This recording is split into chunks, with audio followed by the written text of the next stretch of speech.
যুক্তরাষ্ট্রের president Donald Trump Greenland ইস্যুতে বিরোধের জেরে ইউরোপের কয়েকটি দেশের ওপর অতিরিক্ত শুল্ক আরোপের ঘোষণা দিয়েছেন। এর প্রভাবে আপৎকালীন বিনিয়োগ হিসেবে মূল্যবান ধাতুগুলোর চাহিদা বেড়েছে। ফলে আন্তর্জাতিক বাজারে আবারও রেকর্ড ভেঙেছে স্বর্ণ ও রূপার দাম।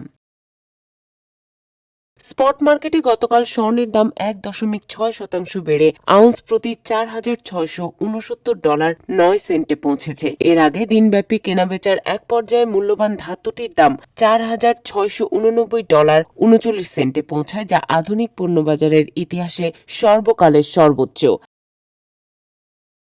একই সময় ফেব্রুয়ারিতে সরবরাহের জন্য যুক্তরাষ্ট্রের ফিউচার মার্কেটে স্বর্ণের দাম 1.7% বেড়ে আউন্স প্রতি দাঁড়ায় $4,674.10।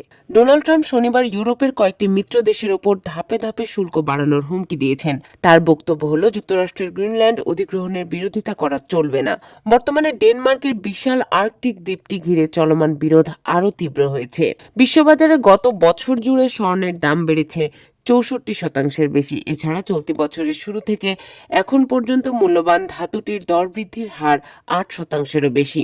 সংশ্লিষ্টরা জানান, যুক্তরাষ্ট্রের শ্রম বাজার এখনও দুর্বল ও অস্থিতিশীল। যদি কর্মসংস্থানের সুযোগ দ্রুত কমে যায় বা সমস্যা বাড়ে, তাহলে মার্কিন কেন্দ্রীয় ব্যাংক ফেডারেল রিজার্ভ ফেডের সুদহার আরও কমাতে পারে।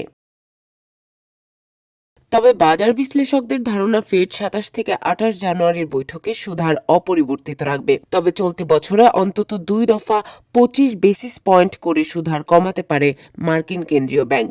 অন্যদিকে স্পট মার্কেটে গতকাল রূপার দাম 3.5% বেড়ে আউন্স প্রতি $93.17 পৌঁছে। এর আগে এক পর্যায়ে রূপার দাম রেকর্ড $94.08 পৌঁছে যায়। চলতি বছর এখন পর্যন্ত ধাতুটির দাম বেড়েছে 30%-এর বেশি। অন্যান্য মূল্যবান ধাতুর মধ্যে স্পট মার্কেটে প্লাটিনামের দাম 1.2% বেড়ে আউন্স প্রতি $2,355.70 দাঁড়িয়েছে। এ সময় প্যালাডিয়ামের দাম বেড়েছে 0.4%। প্রতি আউন্সের মূল্য দাঁড়িয়েছে $1,806.70।